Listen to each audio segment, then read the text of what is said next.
Muchas gracias, muy buen día. Pues vamos a continuar con esta tercera sesión de nuestra guía práctica para implementar la estrategia de docencia a distancia en situación de emergencia.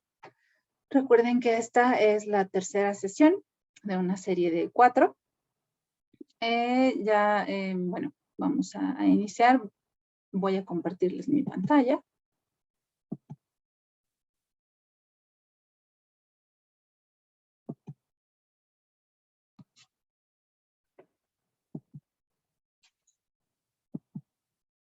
Listo, ahí ya la deben de poder ver. Como les decía, estamos ya en la tercera sesión. La primera vimos qué vamos a enseñar. A grandes rasgos establecimos nuestros objetivos, definimos nuestras actividades para después pasar a esta parte de cómo lo voy a enseñar, qué recursos vamos a implementar de acuerdo a nuestro tipo de contenido y a nuestros objetivos ya planteados. Y hoy vamos a ver cómo vamos a evaluar todo esto, para en una sesión posterior ver cómo vamos a calificarlo. Todo esto nos va a permitir, pues, implementar nuestra estrategia de docencia a distancia. Me gustaría empezar por esta frase que dice: todos somos genios, pero si juzgas a un pez por su habilidad de trepar árboles, vivirá toda su vida pensando que es un inútil. Esta frase de Albert Einstein nos abre la posibilidad de pensar en la forma en que evaluamos a nuestros estudiantes. ¿Realmente los estamos evaluando o solo estamos midiendo? ¿Cómo sabemos que nuestros estudiantes realmente están aprendiendo? Una de las principales preocupaciones de los docentes, pues, es justamente la evaluación, no solo en educación a distancia, sino en general.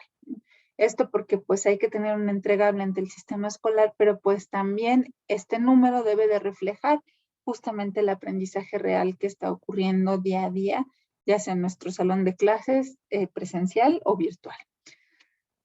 La evaluación del aprendizaje con frecuencia se interpreta como una acción de valorar el proceso educativo de un alumno, ya sea a lo largo de una clase o también de un curso.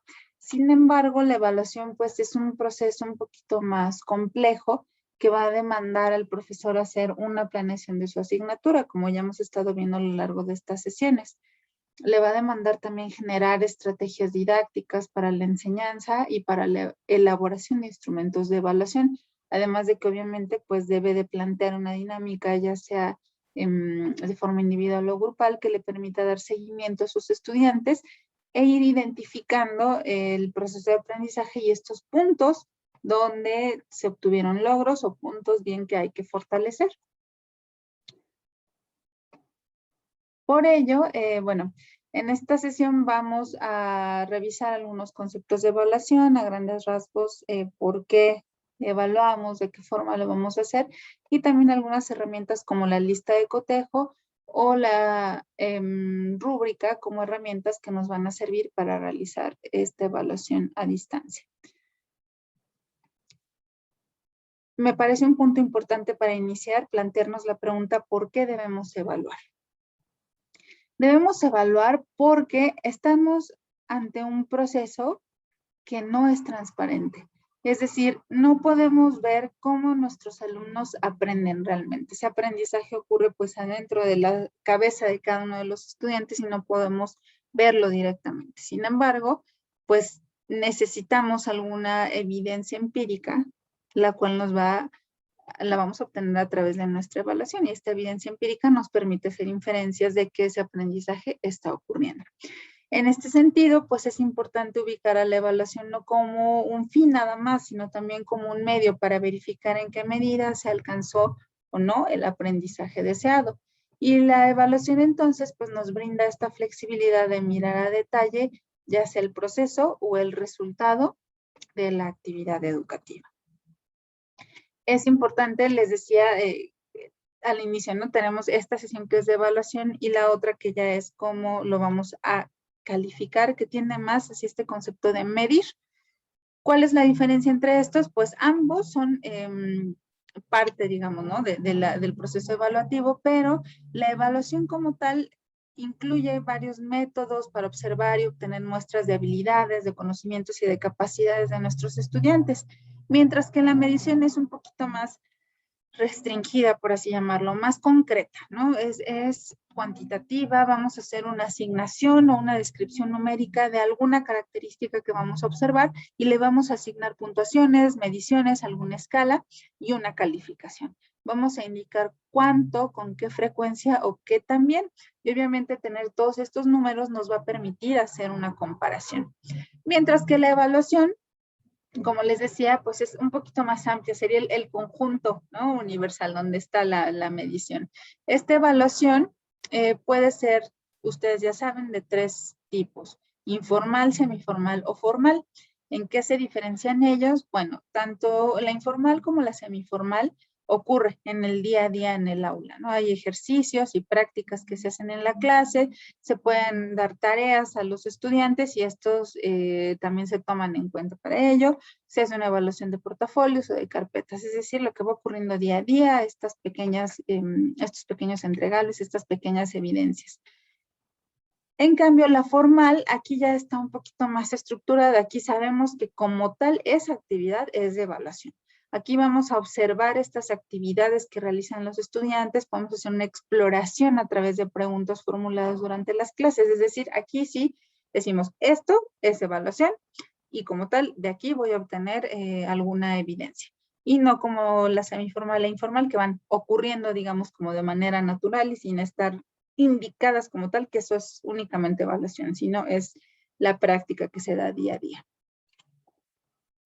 Este cuadro me pareció importante recuperarlo porque nos resume muy bien cómo se ha ido conceptualizando la evaluación.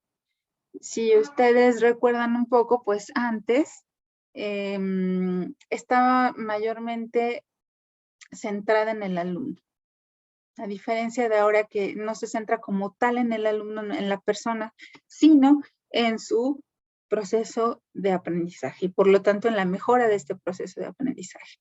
Antes se daba de manera puntual, no estábamos muy enfocados a realizar evaluaciones sumativas, es decir, al final, y ahora ya nos fijamos que esa evaluación ocurra a lo largo del proceso, porque ya nos dimos cuenta que no solo al final no obtenemos esa evidencia que nos dice si se aprendió o no, sino a lo largo de todo nuestro proceso educativo. Antes era mayormente cuantitativa, ¿no? Es decir, solo se asignaban números, se asignaban en alguna escala, algún puntaje, y ahora ya no ocurre eso únicamente, sino también tendemos también a una evaluación ya de corte más cualitativo. Es decir, utilizamos las dos. Antes se daba de manera más informal y ahora se ha tornado más formal y sistemática, ¿no? Es decir, sabemos que a través de esta evaluación podemos obtener resultados importantes, información importante para utilizar. Entonces, ya la hacemos de manera más estructurada. Ahora es mayormente valorativa, también integrada a todo este proceso educativo, obviamente para ver qué podemos modificar, qué podemos dejar y tener un mejor resultado. También antes se veía solamente como una parte para obtener a lo mejor una certificación, ¿no? O obtener un número que nos dijera que sí podemos o sí sabemos hacer algo. Ahora no únicamente la tomamos así, sino también es un instrumento de mejora, como les decía, ¿no? Para uno mismo y para el proceso educativo. Y pues obviamente está enmarcada en esta responsabilidad social y política. Últimamente pues a la evaluación, digo, basta con ver los organismos que se crearon, ¿no? Para dedicarse a esto. Y pues bueno, obviamente porque a partir de aquí se pueden tomar mejores decisiones más informadas, me refiero. Y bueno, con ello impactar obviamente en toda esta estructura del proceso educativo. Ahora, evaluar, como les decía, nos permite obtener información para valoración. Ajá. Entonces, pero hay que tener en cuenta que justamente aunado a esta complejidad del proceso educativo, pues una variable más se viene a sumar ahora, ¿no? Que es la enseñanza a distancia. Y pues muchos de ustedes seguramente se preguntarán si es necesario replantear a la evaluación para adaptarla a esta educación a distancia. Y pues obviamente la respuesta sería sí, ¿no? Ya que la evaluación considera diferentes aspectos en este proceso formativo de los estudiantes y no se limita únicamente a que entreguemos un objeto o un instrumento, pues existirán diferentes momentos en los cuales podamos observar cómo nuestros estudiantes van adquiriendo estos aprendizajes y la forma en que nosotros como docentes y los otros compañeros pues participan para retroalimentarse entre sí. Entonces, pues obviamente el cambio de modalidad, es decir, de la educación presencial a la de distancia, pues sí hace necesario replantear, porque las interacciones obviamente son distintas de las que se dan en un entorno presencial a un entorno virtual. Y las dinámicas, pues obviamente van cambiando y las estrategias que va a emplear el docente también van cambiando. Y no van a funcionar exactamente igual cuando estemos en un salón de clases que cuando estemos en nuestra aula virtual. Entonces, pues bueno, vamos a evaluar y vamos a tomar en cuenta diferentes ámbitos, ¿no? Por una parte, y diferentes ámbitos en diferentes niveles de generalidad. Esto obviamente el nivel acá, ¿no? El nivel docente, lo que va a hacer el docente directamente con sus estudiantes. Están los estudiantes con sus características, con sus contextos, están los medios, que en este caso pues es el que abordábamos, ¿no? La educación virtual, y también está el nivel institucional, este nivel institucional que nos va a proveer de mayores herramientas o de una estrategia, porque obviamente pensar en que el docente haga esto de manera aislada, pues no es real, ¿no?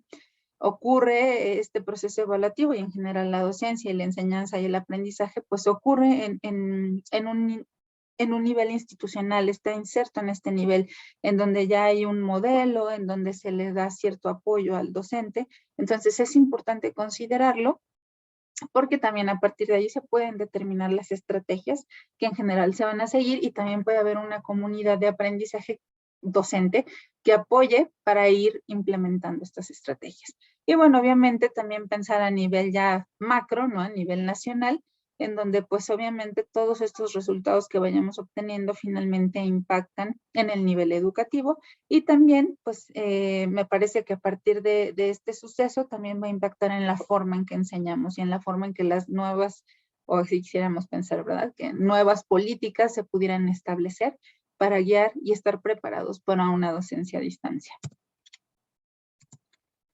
Es muy importante pensar en este concepto de adaptación, ¿no? En la educación a distancia, porque, como les decía, las estrategias que vamos a seguir no son exactamente las mismas que seguimos en nuestra docencia presencial. Aquí, pues vamos en primer lugar a tener todo el apoyo de estos instrumentos, ¿no? Que los cuales en un determinado momento podemos presentar un poquito de resistencia, pero yo diría que eso ya se va superando. Esta resistencia ya no es a utilizar sola, como tal el instrumento, la herramienta tecnológica, sino es encontrarle un sentido, realmente enmarcarla y realmente sacarle provecho para saber que vamos a alcanzar nuestro objetivo que nos planteamos.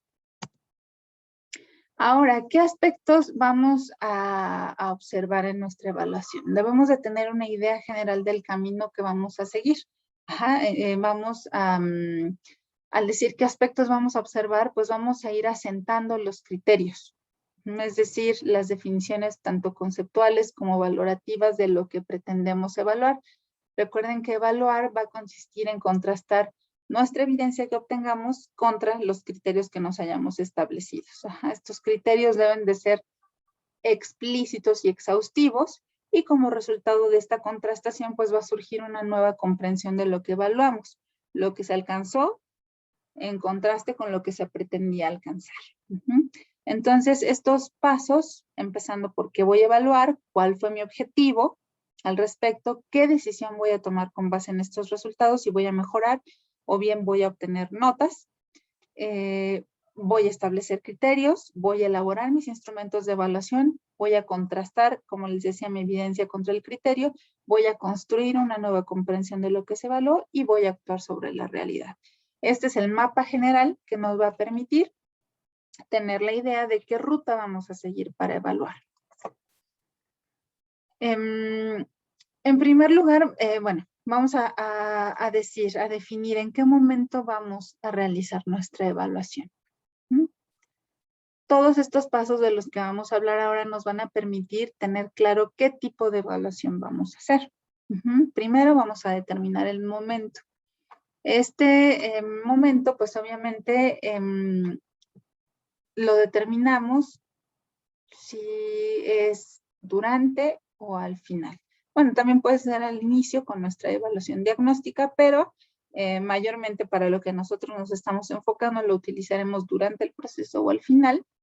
Entonces, esta función formativa o sumativa nos permitirá definir cómo vamos a utilizar los resultados.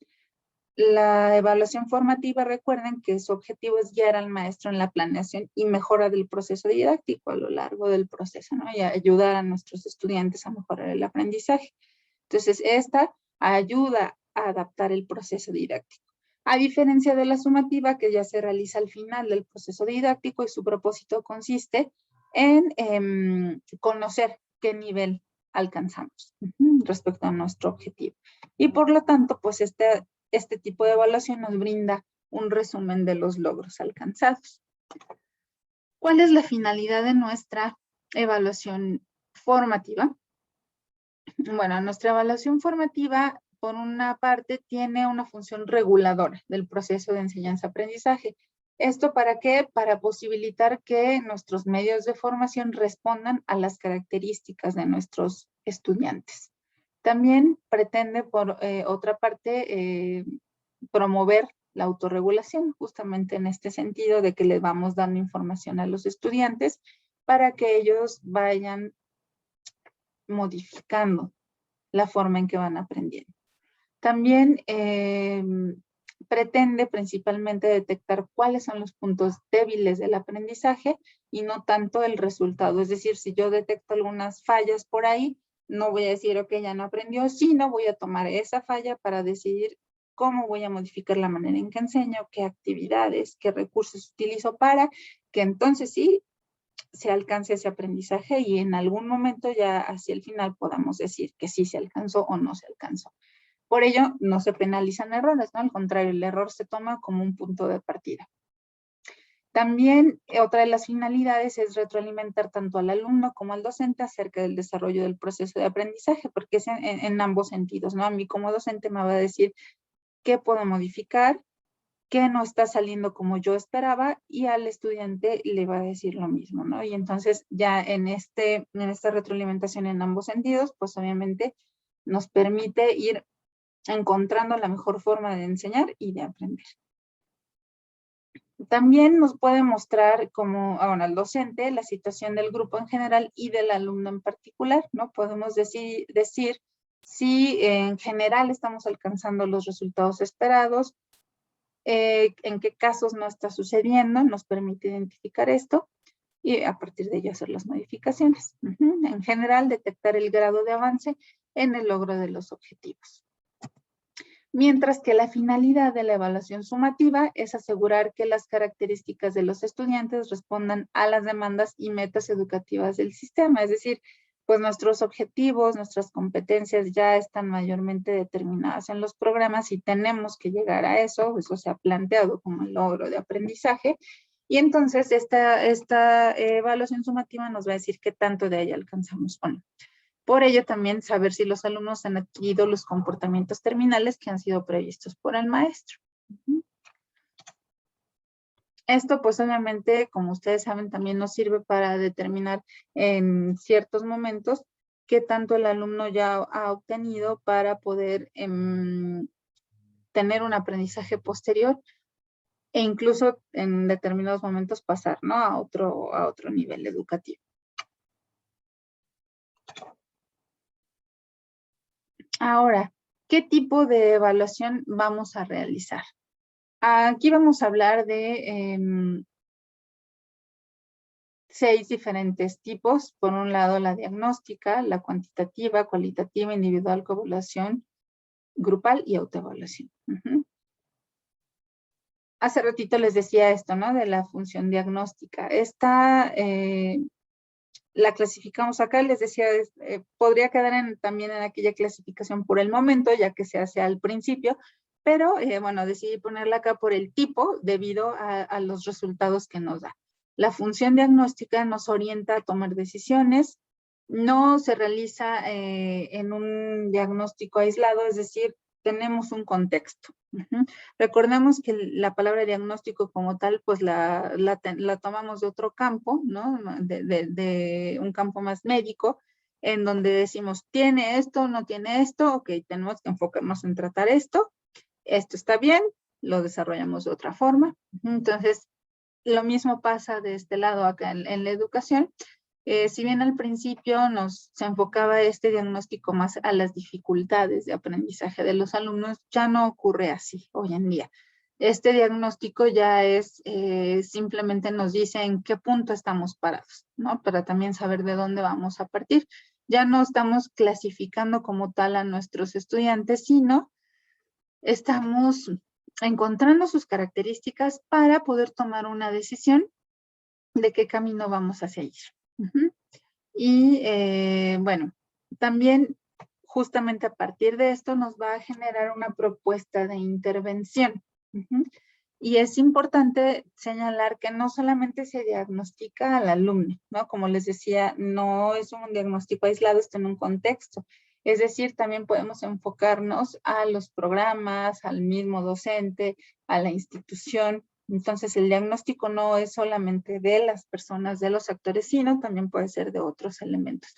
Y si es de varios, pues en conjunto obviamente nos van a dar un panorama más amplio para saber qué camino debemos de seguir. Ahora, ¿qué enfoque puede tener nuestra evaluación? Pues puede tener un enfoque cualitativo o cuantitativo. Ya hablábamos algo de estas diferencias al inicio. Y decíamos que ahora toma de los dos. No está casado solo con uno, sino en diferentes momentos, pues toma mayormente de uno o de otro y se complementan al final para poder tomar una decisión.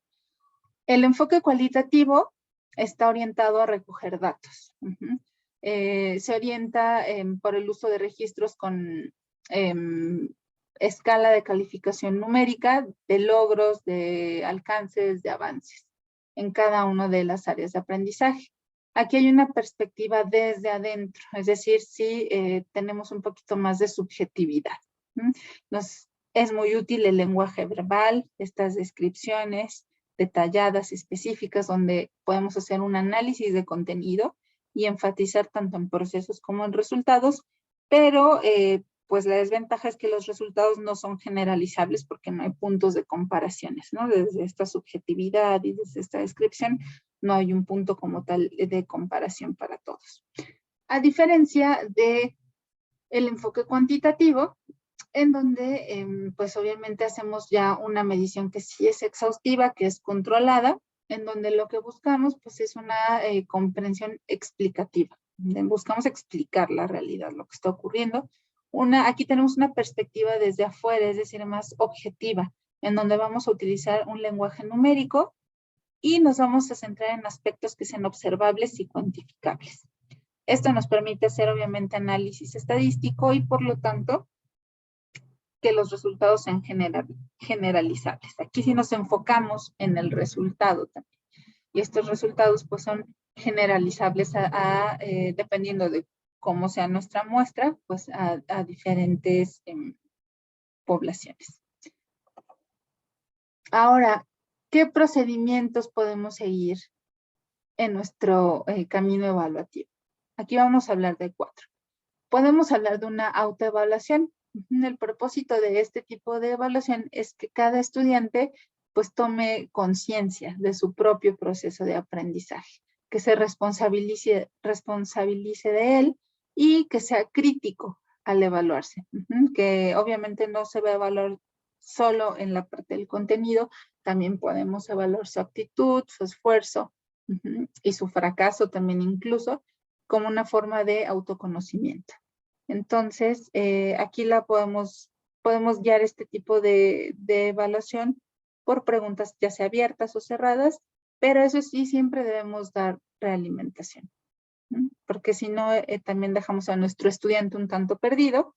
Debemos de decirle, ok, si estás encontrando esto, está vinculado a esto, yo observé esto, etc.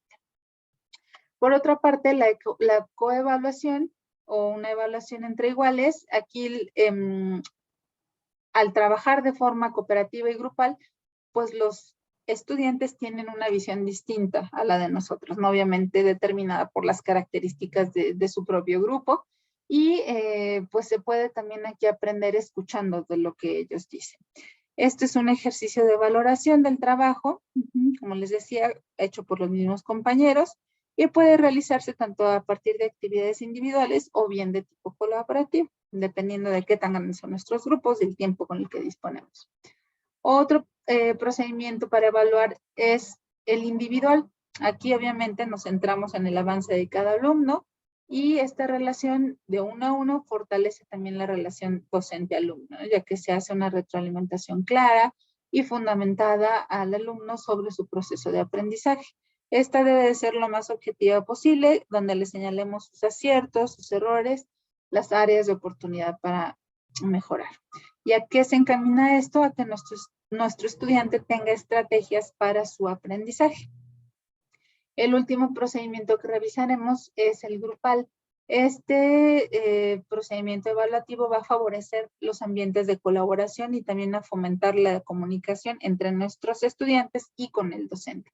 Para ello, pues obviamente debemos dar instrucciones claras, y en este tipo de evaluación los criterios a observar deben de desglosarse y dar cuenta de los procesos, de los pasos a seguir, y de ser necesario indicar los roles que va a cubrir cada participante durante el proceso, ¿sí?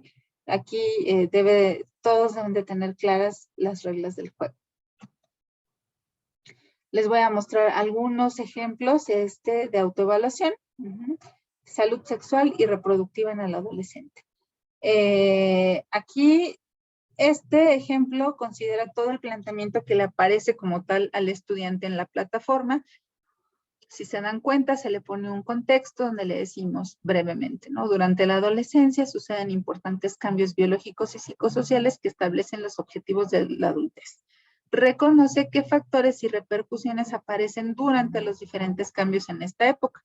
Aquí ya estamos acotando qué es lo que el estudiante va a hacer, nuestra acción cognitiva, ¿no? Que es reconocer qué factores y repercusiones aparecen durante estos cambios en esta época.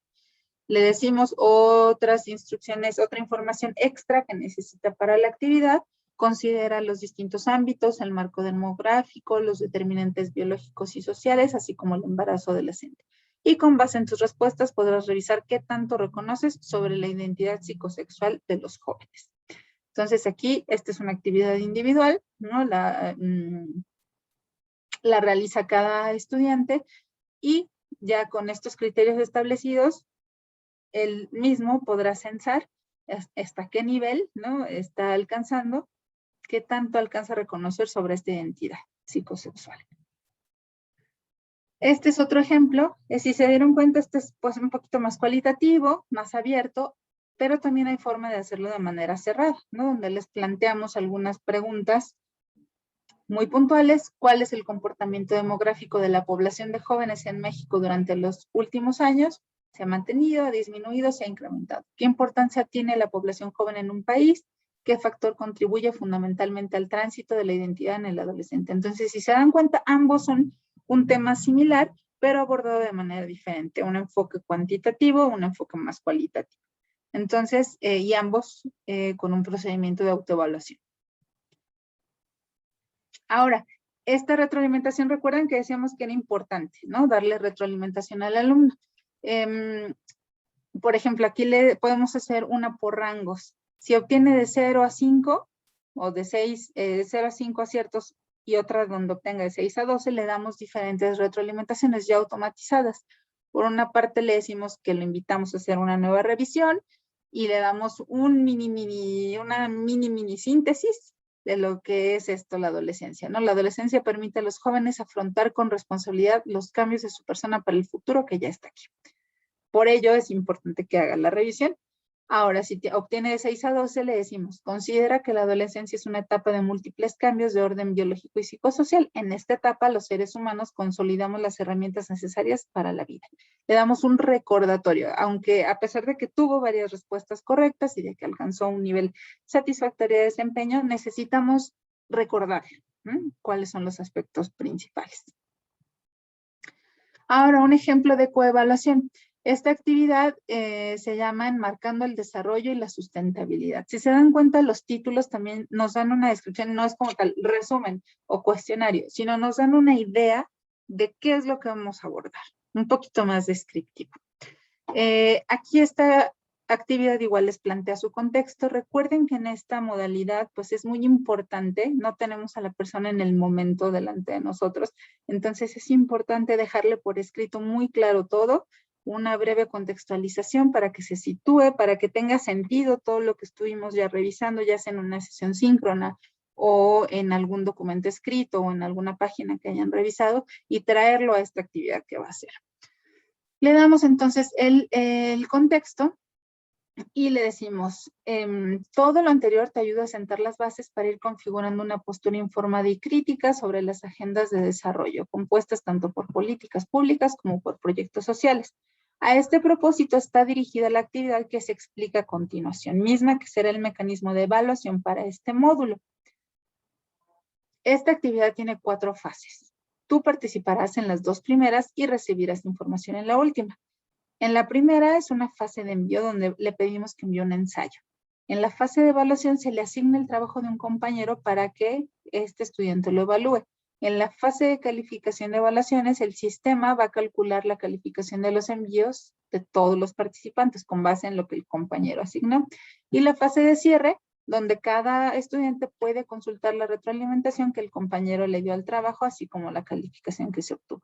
Esta herramienta que está en Moodle se puede utilizar, solo tenemos que pensar bien los tiempos, ver cuántos alumnos están en nuestro grupo para que se programe y entonces el sistema solito nos ayuda a ir abriendo estas etapas, nosotros solo le damos las fechas, pero está programada así, el alumno sube, el sistema puede asignar de manera aleatoria o bien ustedes como docentes lo pueden hacer, asigna quién de sus otros compañeros va a calificar su envío con base obviamente en una rúbrica y el compañero le da la calificación y listo.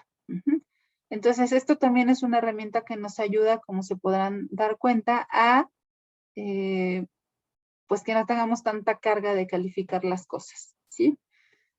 Nos podemos auxiliar de ella en determinados momentos para determinadas actividades, porque pues también es importante obviamente que el asesor, que el docente revise estos trabajos que se entregan y dé una retroalimentación al alumno, pero hay ciertas actividades que se pueden realizar de esta forma. Las instrucciones de fase de envío, aquí se dan obviamente por cada una de las fases, vamos diciéndole. En esta fase, recuerda que al inicio te invitamos a escoger una temática, se les ponen las temáticas, ahora es momento de que apliques estos conocimientos. Para ello elaborarás un ensayo desarrollando los siguientes apartados y le damos todos los apartados. Contextualizar y el desarrollo, sustentabilidad, etc. Aquí le vamos a poner todo lo que queremos que su ensayo cumpla. Les decimos también la parte técnica, las cuartillas, el espaciado, la fuente, el tamaño y la estructura, la introducción, los propósitos, el contenido que debe de tener, las conclusiones y la bibliografía y cómo debe de subir su trabajo. En la fase de evaluación le decimos que una vez que comience esta fase aparecerá el trabajo de alguno de sus compañeros en la sección envíos asignados, así se llama. Lo tienen que descargar, revisarlo y llenar el formato de evaluación. Indica qué elementos están presentes, así como las observaciones que tengan. Entonces, si se dan cuenta, es una actividad que parecería un poquito larga, pero que va llevando al alumno de la mano para que pueda subir su trabajo y para que también pueda calificar el de uno de sus compañeros. Ustedes como docentes aquí, pues están monitoreando el proceso y obviamente pueden meterse a ver los trabajos que suben y todo, pero la calificación en sí la asignará como tal el otro compañero. Ahora, este ejemplo de actividad individual, que se llama Sigmas Álgebras, igual le ponemos su contexto, le decimos cuál es el propósito de esta actividad y le decimos que defina los siguientes conceptos. Son 3, partición de un conjunto, un álgebra y un sigma álgebra. Aquí este es otro ejemplo de actividad individual. Aquí lo que le vamos a pedir es que realice una infografía en la cual exprese, a partir de una imagen, cuáles son las características del arte paleocristiano, bizantino, romántico y gótico, es decir, de 4 tipos de arte. Aquí les damos más especificaciones, ¿no? Les decimos que seleccionen una imagen, cómo las organice, que pueden utilizar alguna herramienta y que la comparta, acá está, utilizando el hashtag arte de la Edad Media. Entonces, si se dan cuenta, igual, esta fue una actividad individual, pero que le ponemos estos elementos extras, ¿no? Como de compartirla, realizarla en un formato diferente para que no se quede únicamente en sube un ensayo o contesta este cuestionario o esta pregunta o hace un resumen, no, sino que le dan un procesamiento diferente a la información y pueden hacer algo con ella en redes sociales. Un ejemplo de actividad grupal es en donde les decimos, igual en el contexto, que esta les permitirá familiarizarse con la situación real de ciudades y empezar a recoger ejemplos concretos que les van a ser útiles para la elaboración de un trabajo de un diplomado. Esto es parte de un diplomado. Junto con los compañeros van a conformar un grupo con el que trabajarás a lo largo de los módulos.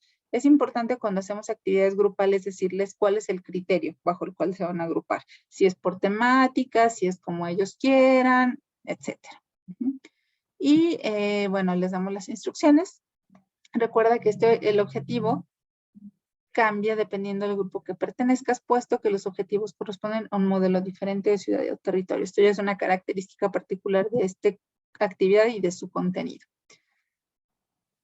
Se elaborará un cuadro comparativo por grupo en el que identifiquen las ciudades, la descripción de las actividades, referencia bibliográfica, valoración grupal. Entonces les estamos dando igual los criterios que por grupo van a tener que cumplir y les decimos que los ejercicios van a ser entregados y van a ser calificados por el asesor del módulo. Muy bien. Bueno, pues vamos a pasar a este tercer punto de qué actividades vamos a evaluar y por qué. Un punto muy importante y que yo creo que a varios de ustedes les causa como un poquito de duda o les ha provocado reflexión. ¿Cómo considerar los elementos que se van a evaluar? Yo creo que muchos de ustedes han de estar pensando, ¿no? Yo ya tengo mi planeación y en mi clase yo evalúo estas 5 actividades o estas 10 actividades, pero estas actividades son así, ahora ¿cómo le hago para evaluarlas de esta manera a distancia? Bueno, para ello vamos a pensar en estos puntos que les voy a decir a continuación. Primero, que tengamos muy claro, así también como en nuestra sesión presencial debemos de tenerlo, qué actividades nos permiten alcanzar los objetivos que nos planteamos. Muchas veces tenemos actividades que decimos, esta le va a hacer bien a mi alumno, ¿no? O esta que la haga porque así le va a dar, le va a aportar. Pero en realidad no son actividades que complementan, no son actividades esenciales y que permitan alcanzar nuestro objetivo. A lo mejor con una actividad podemos alcanzar ese objetivo y nosotros les queremos dejar 5 para que estén así súper preparados, ¿no? Bueno, hay que repensar esto por la carga que implica, ¿no? Y porque no estamos en esta modalidad justamente, como ustedes vieron, requiere plantear toda la actividad, toda la organización, no solo para el alumno, sino también para que ustedes califiquen todo lo escrito que se les va a entregar, ¿no? No es lo mismo que a lo mejor realicen un examen oral en el salón y vayan preguntando y vayan anotando a que les entreguen 30, 40 trabajos, tengan que leerlos todos y evaluarlos. Entonces, por eso hay que repensar esta parte de qué actividades son las que realmente nos permiten alcanzar nuestro objetivo que nos planteamos y utilizarlas para contarles como evaluación. Vamos a ponderar cada actividad. Hay actividades que podrán valer más que otras, unas valdrán un 50%, un 40%, otras un 30%, un 10%. Dependiendo de qué tanto justamente esa actividad abone a alcanzar nuestro objetivo. Vamos a considerar también el trabajo previo. Es decir, podemos ir secuenciando nuestras actividades, retomando, si en una primera, recuerdan el ejemplo de la infografía, ¿no? A lo mejor este fue nuestro primer momento y en otra actividad les pedimos que con base en esa infografía realicen una discusión grupal. Entonces ahí ya tenemos dos actividades y no únicamente estamos pidiendo productos diferentes en cada una, sino utilizamos lo que ya se realizó en esta actividad. Si en trabajo presencial ya tenemos también algo que nos pueda servir, nos lo traemos para acá, para nuestras actividades. También, de ser posible, podemos replantear la manera en que se deba de enviar. Es decir, si nosotros ya tenemos en nuestra planeación una actividad que cumple con todas estas características, a lo mejor lo único que tenemos que hacer es replantearnos qué va a ser un envío grupal, un envío individual, que a lo mejor ahora en vez de mandarlo como un video, lo manden como una animación, no sé, ¿no? Alguna forma diferente en que nos lo hagan llegar. Y también es importante pensar en implementar una estrategia de reducción de actividades. Es decir, como hace ratito les comentaba, ¿no? Si yo tenía 10 actividades, ver de qué forma a lo mejor puedo hacer 2 actividades que integren los pequeños pasos o las pequeñas cosas que se hacían en esas 10 y entonces tener solo 2 actividades. Obviamente, tenemos que ver, como les decía, qué tanto nos sirven esas actividades realmente para alcanzar el objetivo y cuáles serían algunas complementarias y que las podemos dejar como tales. En la plataforma se les puede dar a nuestros estudiantes y decirles, esta te sirve para profundizar, la puedes realizar de manera complementaria, no cuenta para calificaciones, pero si te interesa, realízala. Y justamente debemos distinguir entre estos dos tipos de actividades. Por una parte, las que son actividades de aprendizaje y por otra parte, las que son actividades de evaluación. Las actividades de aprendizaje son aquellas propuestas didácticas intencionadas que posibilitan que el alumno experimente y desarrolle su aprendizaje para ese tema abordado. Es decir, las que van ocurriendo, las que le permiten irlo construyendo, las que le permiten ir profundizando, ir descubriendo. A diferencia de las actividades de evaluación que nos van a permitir identificar el aprendizaje que se logra. Aquí ya no vamos a ir construyendo, aquí lo que queremos saber es qué tanto ya alcanzó o no ese objetivo. Ahora, como un breve recordatorio de lo que ya se vio en las sesiones pasadas, recuerdan lo de el contenido, el tipo de contenido que se puede abordar, ¿no? Por una parte está el contenido declarativo. Aquí, ¿qué podemos pedir para este tipo de actividades? Podemos solicitar definiciones de conceptos, de principios, mediante obviamente una elaboración propia. Podemos pedirles a nuestros estudiantes que reconozcan significados, que trabajen con ejemplos, que relacionen conceptos con otros, ya sea de mayor o menor complejidad, y que apliquen conceptos a tareas de solución de problemas.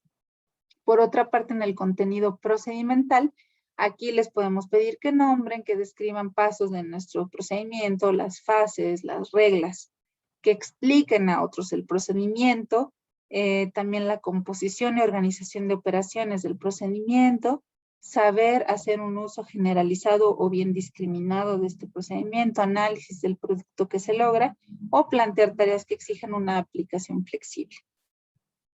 Mientras que para el contenido actitudinal, que de repente es el que nos cuesta un poquito más de trabajo pensar cómo lo vamos a evaluar, igual yo les diría, centrémonos en esta parte pedagógica, en esta parte didáctica, y después veamos la herramienta tecnológica que vamos a usar, ya que nuestra plataforma nos ofrece varias opciones.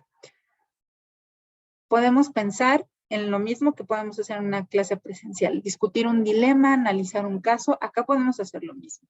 Ya veremos si utilizamos un foro, si utilizamos un subir tarea, una evaluación de pares, pero lo importante es saber que vamos a hacer una discusión de dilema y un análisis de caso. Podemos hacer una crítica de textos, de películas, de fotografías, de comerciales, de campañas, etcétera. Preguntas que nos lleven a la reflexión, trabajos en equipo, como les decía, alguna bitácora, un registro anecdótico o bien juegos de roles. Podemos auxiliarnos también de esta herramienta del video, de usar podcast, como ya hemos visto, y subirlo a la nube y a partir de ahí evaluar. O bien en sesiones síncronas. Obviamente tenemos que determinar nuestra dinámica de trabajo. Las actividades, recuerden, se pueden pedir de manera individual o colaborativa. La plataforma no es de ninguna forma un obstáculo para eso. Ajá. Sí podríamos pensar de primera instancia que en esta contingencia no es adecuado pedir actividades colaborativas. Puede ser que para abordar ciertas temáticas, pues sí lo sean, ¿no? Y que estas nos permitan lograr un mejor aprendizaje, ser más eficientes en cuanto a la calificación también, y que también nos pueden servir para reducir el estrés y la angustia, ¿no? Ya que estamos distribuyendo las tareas entre los alumnos y les estamos permitiendo la interacción entre ellos, la cual es muy importante, ¿no? Sentir que esta interacción no se pierde. Entonces, estos espacios de colaboración y de empatía, pues obviamente nos va a ayudar a generar más cohesión y solidaridad como comunidad de aprendizaje y como comunidad universitaria. Aunque nosotros podríamos pensar de primera instancia que esto no ocurre, en realidad los estudiantes sí lo están resintiendo, ¿no? Que requieren seguir en contacto con sus compañeros, requieren seguir elaborando estas actividades con sus compañeros. Obviamente esto no significa que los vamos a saturar de trabajos en equipo, pero sí que vamos a dar estos espacios para que esta interacción ocurra. Y bueno, es muy importante también mencionarles que el trabajo colaborativo no necesariamente tiene que ser síncrono. O sea, sí podemos programar, como les decía, algunas sesiones que ocurran en una sesión como estamos ahora, donde todos estemos conectados al mismo tiempo. O bien podemos dejar las instrucciones, el trabajo declarado, y los alumnos pueden ingresar a la plataforma y realizarlo en el momento que les parezca más conveniente, ¿no? Entonces, esto también va a implicar la interacción entre ellos. Se va a dar de manera distinta, no como estamos acostumbrados, el uno a uno, pero ir explorando estas formas, justamente estas dinámicas de trabajo, nos permite también encontrar cosas que a lo mejor no habíamos experimentado antes, ¿no? Entonces, eso es muy importante. Yo les decía al principio, creo que ya no está esta resistencia a utilizar las herramientas, sino encontrar cómo aprovecharlas. Entonces, aprovechémoslas, ¿no? Estos nuevos espacios que tenemos, experimentemos, no digamos no desde un principio, demos la oportunidad de ver cómo se desenvuelven nuestros estudiantes, cómo nos desenvolvemos nosotros, y no tengamos miedo, ¿no? De emplear estas herramientas que nos da la plataforma para generar estas diferentes formas de trabajo.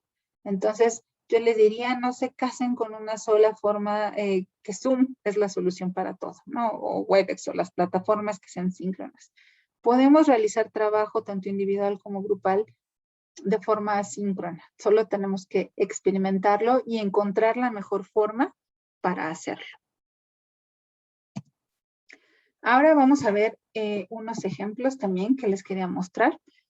Por ejemplo, de esta carrera de bibliotecología, la asignatura propiamente es Fundamentos de la Bibliotecología, es de primer semestre, de 4 horas a la semana, 5 unidades, y el objetivo es comprender el campo de acción de la bibliotecología y su importancia social y desarrollo a nivel internacional. ¿Qué evaluaciones vamos a utilizar? A ver, permítanme tantito. Denme 2 segundos, por favor.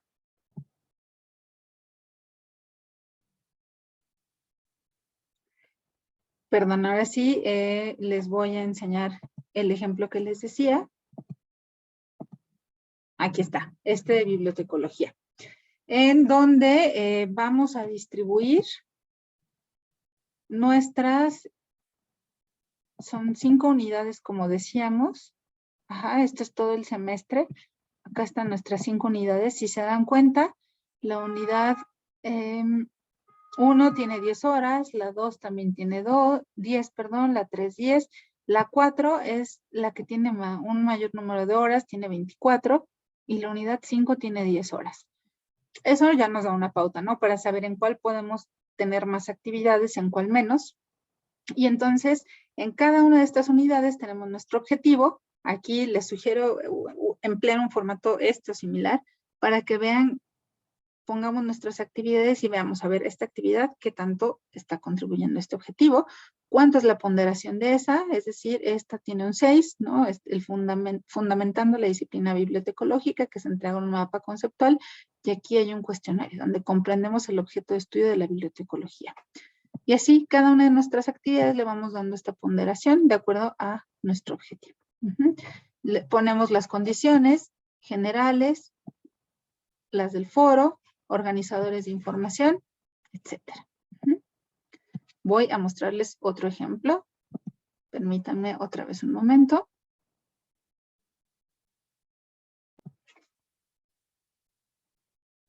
Y entonces regresamos a la presentación. Permítanme.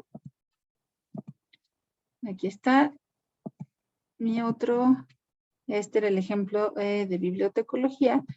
Vamos a mi ejemplo número 2, que es un curso para desarrollo del pensamiento crítico, donde tenemos mi objetivo, desarrollar pensamiento crítico respecto de una temática particular a través de la búsqueda, procesamiento y comunicación de información. Nuestro público son estudiantes de bachillerato, la temática son desayunos alrededor del mundo y tenemos todas estas 7 actividades.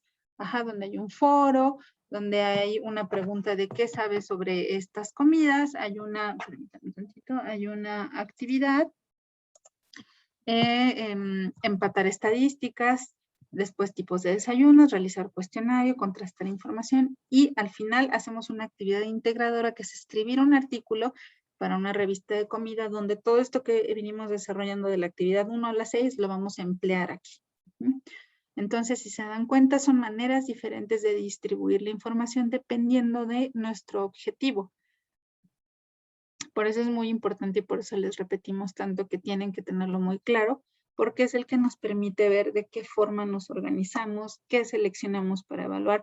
Aquí, por ejemplo, puede ser que la actividad 1 a 6 tengan un porcentaje, una ponderación más pequeña y mi actividad 7 tenga una ponderación más alta, dado que es la integración de todas estas.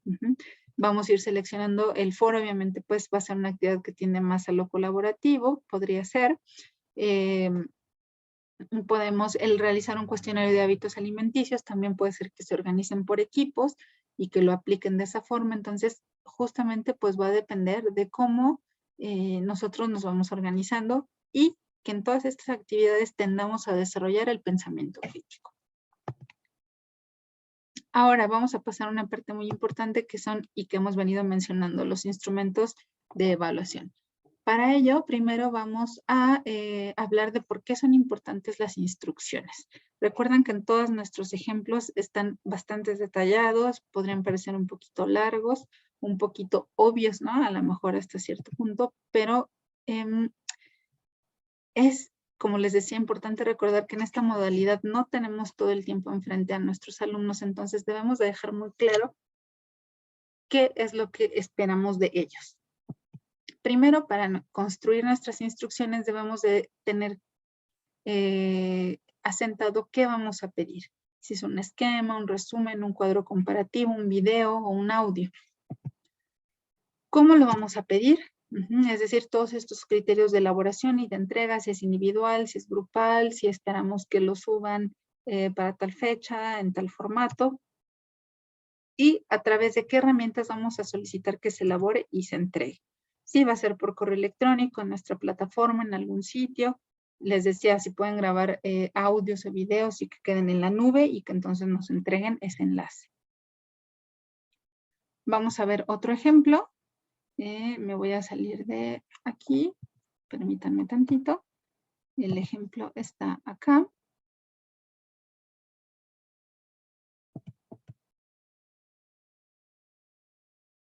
Denme 2 segundos, por favor.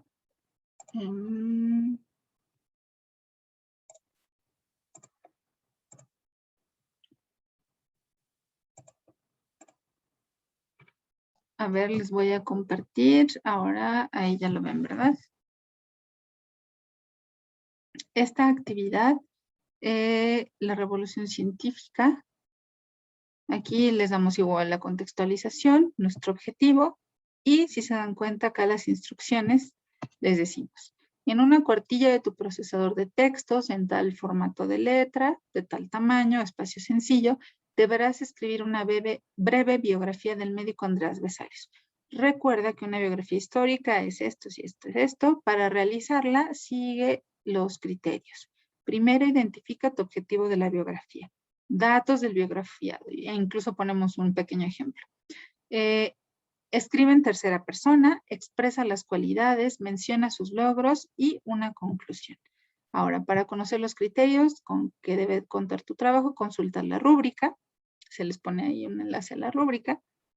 Y asigna un nombre a tu archivo de acuerdo a la siguiente nomenclatura. Aquí les ponemos por apellidos, actividad y el título para tenerlo muy clara y que ellos también la tengan.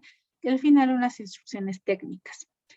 Realiza tu actividad en un procesador de textos, guárdala en tu computadora, presiona el botón examinar, localiza el archivo y presiona subir este archivo para que quede finalmente enviado. Entonces, si se dan cuenta, aunque podrían parecer como muy de instructivo, pues sí, en realidad así tienen que ser, para que a ellos les quede bastante claro qué es lo que tienen que entregar. Ahora sí, ¿qué tipos de instrumentos de evaluación podemos utilizar? Por una parte, unos a los que ya estamos muy acostumbrados y que son los cuestionarios de respuesta cerrada.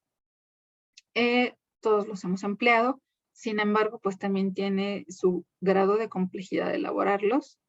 Y aunque los utilizamos en esta modalidad, de hecho yo creo que sería a lo mejor un poquito más porque para calificarlos y para regresar a esta retroalimentación que decíamos que es muy importante darla en todo momento al alumno, necesitamos evaluarla, realizarla desde un principio. Entonces, sí podría parecernos pesado en un inicio realizar todas nuestras preguntas, hacer un banco, que es lo que sugerimos, para también tener un poquito de control de mostrar diferentes preguntas y que no ya se las sepan de memoria y se las pasen. Tener un banco un poquito robusto y a cada una de estas preguntas dar la retroalimentación necesaria y pertinente. Ahora, ¿qué tipo de nuestros cuestionarios, qué tipo de preguntas podemos emplear? Podemos emplear preguntas de respuesta corta, que nos van a permitir evaluar muchas cuestiones en poco tiempo, que son relativamente fáciles de calificar, evaluar recuperación de información, pero que tiene de desventaja que no podemos medir un aprendizaje un poquito más complejo y que puede resultar ambiguo justamente en esta subjetividad. Podemos pedir también preguntas de ensayo, en donde evaluamos aprendizajes un poco más complejos y procesos de pensamiento y creatividad, pero desventaja es que requiere mucho tiempo de evaluación, ¿no? Aquí vamos a estar leyendo cada una de las respuestas. También es subjetivo. Podemos emplear preguntas de tipo verdadero o falso. Aquí podemos evaluar muchas cuestiones en poco tiempo. Es fácil de calificar. Ya va a estar programado en la plataforma cuál sí, cuál no. Evaluamos mayormente reconocimiento, pero también se nos dificulta un poquito la medición del aprendizaje complejo y pues tenemos 50-50 de adivinación, ¿no? Las preguntas de apareamiento, donde podemos evaluar aprendizajes complejos de conceptos que nos cuestan un poquito más de trabajo redactarlas y también pueden estar sujetas a procesos de eliminación al contestarse. Y los cuestionarios, pues obviamente de opción múltiple, preguntas de opción múltiple, donde podemos evaluar distintos niveles de complejidad, es un poquito más confiable, más objetivo, y puede evaluar muchos conocimientos en poco tiempo y fácil de calificar, porque también se deja programado cuál sí es, cuál no es. La desventaja es que es difícil de redactar y sujeto también a proceso de eliminación. Este es un ejemplo de la pregunta, ¿no? ¿Cuál es el orden de afirmaciones que lleva lógicamente a esta conclusión? Y se le pone ahí las 4 opciones del orden que puede llevar. Este otro, que es de emparejamiento, se da un contexto igual y le pedimos que relacione cada parte gramatical con la palabra subrayada que corresponde. Por eso la razón del texto aquí arriba.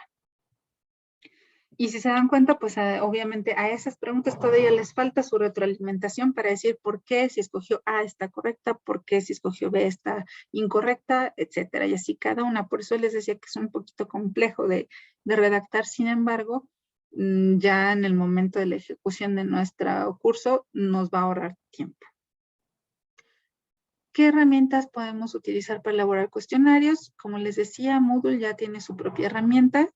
que está ahí en la plataforma, pero algunas otras externas pueden ser Kahoot, ProProfs, Classmaker o también Google Forms si ya están familiarizados con esta herramienta. Ahora, las rúbricas son otra opción para utilizar como instrumento de evaluación. Son útiles cuando evaluamos desempeño, porque estas evaluaciones de desempeño refieren a un criterio y nos van a brindar una retroalimentación más específica sobre los elementos que la van a componer. ¿Qué sugerencias tenemos para desarrollar una rúbrica? Primero, a lo mejor muchos de ustedes ya están familiarizados con desarrollarlas, pero si no, esta es una sugerencia. Primero, que busquemos un modelo. Ejemplos que sean buenos y no tan buenos de rúbricas. Vamos después a enlistar los criterios, es decir, vamos a pensar y a identificar estos aspectos de un trabajo de calidad. ¿Qué tiene un trabajo ejemplar? ¿Con qué cumple?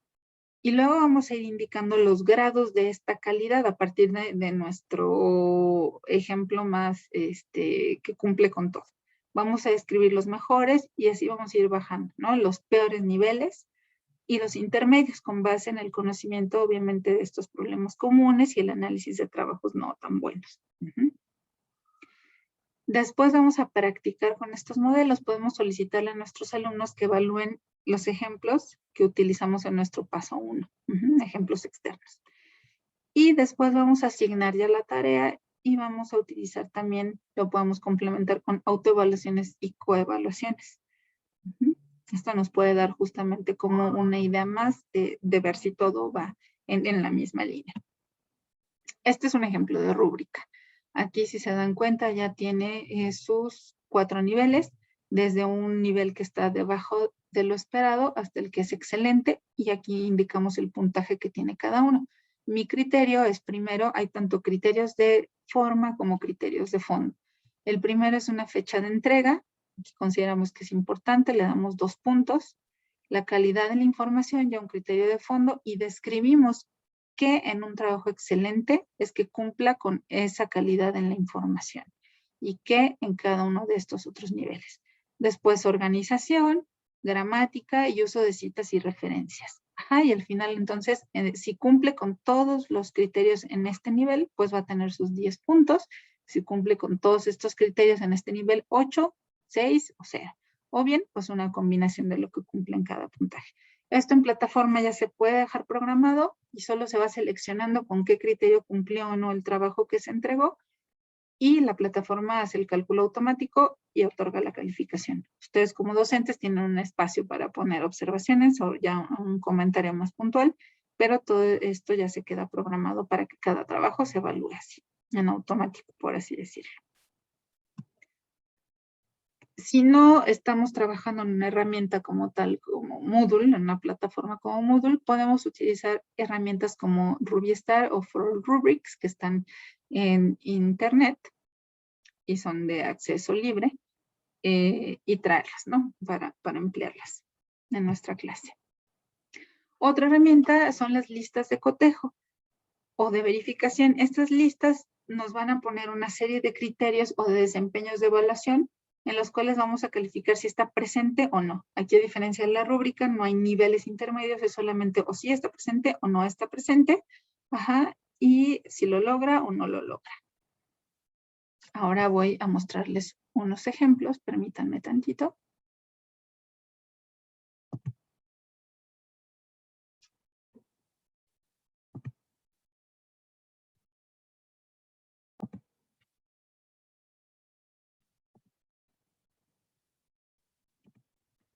A ver, aquí está. Esta lista de cotejos, si se dan cuenta, igual tiene mi criterio o mi aspecto a valorar. Podemos, para ser más puntuales, describir esta tarea que incluye este criterio, porque a lo mejor es muy amplio. Los puntos que se le va a otorgar y si cumple o no cumple. Aquí, si se dan cuenta, de descripciones son 3 puntos, pero tiene 2 elementos que lo componen. Este es únicamente 1, producto obtenido. Entrega también es únicamente 1, y vamos señalando de este lado si lo cumple o no lo cumple. Pueden hacerla también, les digo, si quieren, pues un poco más sencilla, a lo mejor es solamente acá, si es un procedimiento, decimos, incluye la fase de reconocimiento, ¿no? Y ya sabemos que es ese criterio ya, lo cumple o no lo cumple. Aquí, como el seguimiento de instrucciones, no nos queda claro, ¿no? ¿Qué es seguir? ¿Cuáles instrucciones? ¿Cuántas instrucciones? Entonces ponemos cada una, pues son 5 obras, realiza tomas, hace el esquema, todas esas son las instrucciones que yo le di, ¿la cumple o no la cumple? O bien podemos poner cada uno de estos como un criterio separado, y eso ya es el estilo de cada uno de ustedes. Vamos a ver otro ejemplo. Este ejemplo, como les decía, a diferencia del anterior, tiene el criterio aquí agrupado por cada uno de estos campos, pero está el criterio como tal desde un principio, nos dice la información se estructura, se organiza, sí o no, y cuántos puntos le otorgamos. Aquí no hay una segunda columna de descripción como en el ejemplo anterior, lo describimos directamente aquí, cualquiera de las dos es correcto. Pero lo que es muy importante es que sea muy claro, que no digamos nada más, a lo mejor aquí, el contenido está organizado, porque eso ya nuestro instrumento no nos sirvió. Organización a lo mejor para cada quien es algo diferente, ahí está ya la subjetividad y en nuestro instrumento, pues, que justamente lo queremos para ser más objetivos, ya no nos sirvió. Entonces, por eso tenemos que escribirlo así, lo evalúe yo, lo evalúe alguno de ustedes, quien sea, va a saber a qué me refiero con que el contenido esté organizado. Ya para ir hacia el final de nuestra sesión, vamos a hablar del efecto de las calificaciones en el estudiante. Vamos a hablar de esto, fracasar exitosamente. ¿A qué nos referimos con ello? Bueno, pues a que obviamente nuestros estudiantes no todo el tiempo van a lograr o alcanzar lo que se espera. Sin embargo, realizar obviamente actividades que no, permítanme tantito. Realizar actividades que tengan cierto nivel de dificultad y que les permitan a veces lograr o no lograr, pero con una retroalimentación adecuada, es sano para ellos. Obviamente porque les permite ver qué están alcanzando, qué les falta, cuáles son los puntos en los que deben de poner mayor atención y les permite tener esta tolerancia a la frustración, donde no siempre van a estar acostumbrados obviamente a lograr todo, sino a encontrar estas fallas, estas áreas de oportunidad y a trabajar en ellas para entonces sí mejorar. Ahora, hablaremos de 3 tipos de información que se les puede dar a los estudiantes. La primera es la realimentación, en donde justamente vamos a hablar de información, donde vamos a esto que le digamos al alumno le va a permitir comparar lo que intentó lograr con lo que efectivamente logró. Va a ofrecerle evidencias de lo que están aprendiendo y obviamente pues entre más clara sea, más útil para ellos, más específica debe de ser. Y le va a otorgar esta responsabilidad al alumno de su propio aprendizaje. Por otra parte, si damos valoraciones, aquí nos estamos orientando más hacia juicios. ¿Qué tan lejos o cerca está el estudiante de lo que el docente esperaba? Se pueden asignar puntajes, notas, indicar errores e informar si un trabajo es satisfactorio o no, pero sin decir cuál es el problema o cómo mejorarlo. A diferencia obviamente de la retroalimentación donde sí estamos siendo muy específicos. Y la orientación, esta orientación que tiende más a la comunicación, le vamos a dar sugerencias al alumno. Vamos a ofrecerle pistas para mejorar su desempeño y ayudarlo a darle el siguiente paso en la dirección adecuada. Si se dan cuenta, las 3 se complementan, pero pues obviamente se dirigen o tienen diferentes propósitos. Debemos de tener claro cuál aplicar en cada momento, dependiendo de qué es lo que queremos transmitirle a nuestro estudiante. Y por último, unas recomendaciones finales para esta parte de la evaluación. Primero, que diversifiquemos las técnicas, porque como les decía, no debemos estar casados con una sola forma de evaluar, tenemos una amplia gama de herramientas, de formas de evaluar, de procedimientos. Entonces, demos esta oportunidad, ¿no? De emplear distintas. Después, es también sumamente importante dar participación al estudiante en el proceso de evaluación. Justamente el beneficio es que también disminuye la carga como docente, pero pues también que ellos se ven más involucrados. Si recuerdan, una de las características de la educación a distancia es que justamente favorece esta autogestión. Entonces, entre más los involucremos también, esta autogestión la vamos a potenciar y los vamos a hacer responsables justamente de sus resultados. Otra es explicar los criterios que regirán la evaluación.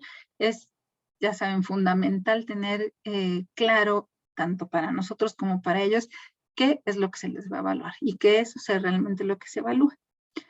Después, promover un clima de confianza y de respeto, como decíamos, ¿no? Donde utilicemos la evaluación no para señalar errores, sino como una oportunidad de mejora y pues incrementar obviamente esta tolerancia a la frustración y saber que, bueno, estar ahí el docente para apoyar al alumno y para orientarlo justamente en lo que no ha logrado y ayudarlo a que lo alcance. Por último, establecer previamente un código de honestidad académica. A lo mejor alguno de ustedes tendrá la oportunidad de emplear estas herramientas en donde son softwares, ¿no? De reconocimiento facial para saber que se está contestando un examen, que es esa persona, que no está consultando otras fuentes, pero yo creo que la mayoría no tenemos acceso a esas herramientas. Entonces, ya les decía hace rato, una recomendación es tener un banco de reactivos y van a emplear cuestionarios lo suficientemente robusto para que nos permita escoger preguntas al azar y que estén cambiando para cada estudiante. O también tener un banco de actividades y que se vayan actualizando. Y complementarlo con establecer un código de honestidad académica.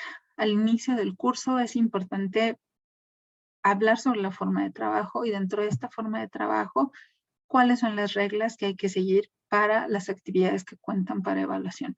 Si es importante la fecha de entrega y que no se acepta otra fecha de entrega, bueno, ok, se establece esa regla. Pero lo recomendable es que se establezcan diferentes momentos para la entrega. Si lo entregan el primer día, tienen los 5 puntos. Si lo entregan a las 48 horas, solo tienen 8 puntos y así, ¿no? Entonces, ir estableciendo todos estos códigos, que todas las actividades que ellos suban son de elaboración propia. Si se encuentra alguna actividad que recupere información de otro lado sin citarla, sin referenciarla, cuál es la sanción. Entonces, todas estas reglas se deben de establecer desde un principio. Bueno, pues muchísimas gracias. Esto es lo correspondiente a la sesión de evaluación. Ya en la siguiente verán esta parte de calificación propiamente, que ya cómo utilizamos los instrumentos y estas herramientas de la plataforma para calificar, asignar esta escala numérica, estos puntajes a nuestras actividades. Muchísimas gracias y bueno, cualquier comentario, estoy aquí atenta a sus observaciones. Gracias.